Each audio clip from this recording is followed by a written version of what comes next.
Kobby Mensah. So, what does the NPP do here?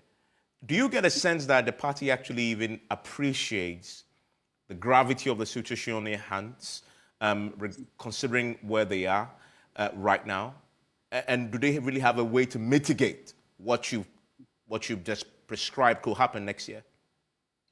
Yeah, thank you.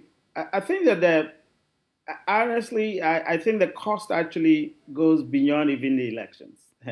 It is not about losing votes. It's about the brand credibility of the NPP, the what we call the brand equity as the party that manages or can manage better the economy. I don't think that description actually fits again because from what we have seen, and as Theo actually pointed out, you promised that you are the better managers of the economy. The party has kind of prided itself for so long. Now, that particular equity has dissipated. All right. Again, we're talking about legacy. The legacy of Nanado, for example, has actually been hugely affected. All right. So it's not only about losing votes, but these other political ramifications are clear.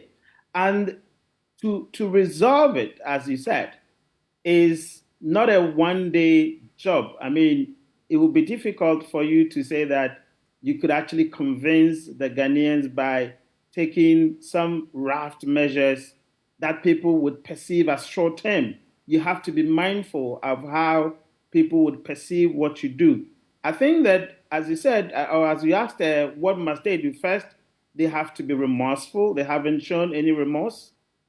Continually, people say the president and the finance minister have not shown any iota of evidences that suggest that they themselves are actually taking the hard decisions. A lot more people have called for the president to cut down waste. They haven't done that. We haven't seen any speech, or we haven't heard any speeches that suggest that the party or the government is actually remorseful in what is happening.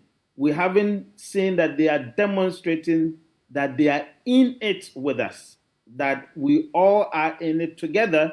You don't see it. I mean, in the UK, for example, you hear prime ministers telling you what they're doing, actually, sort of empathizing with people. We don't find any words of empathy, from our leaders. I haven't actually heard that. All that we hear is castigations here and there. If you don't want to vote for me, you can vote for the other parties.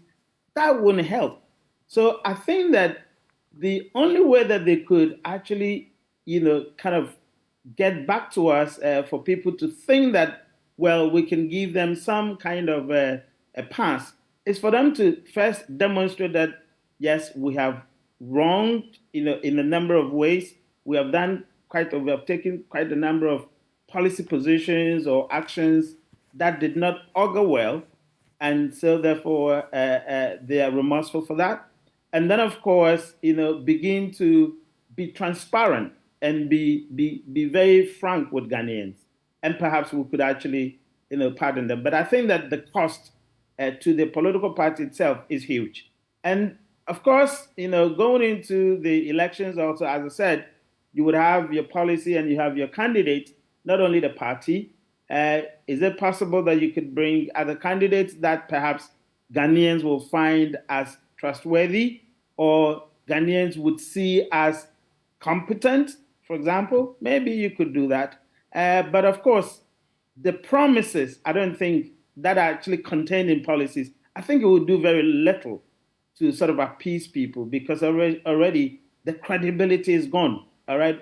We've heard tons and tons of promises that have just dissipated in terms of performance. So policy promises, I doubt it, but perhaps personalities, maybe they could actually do the trick.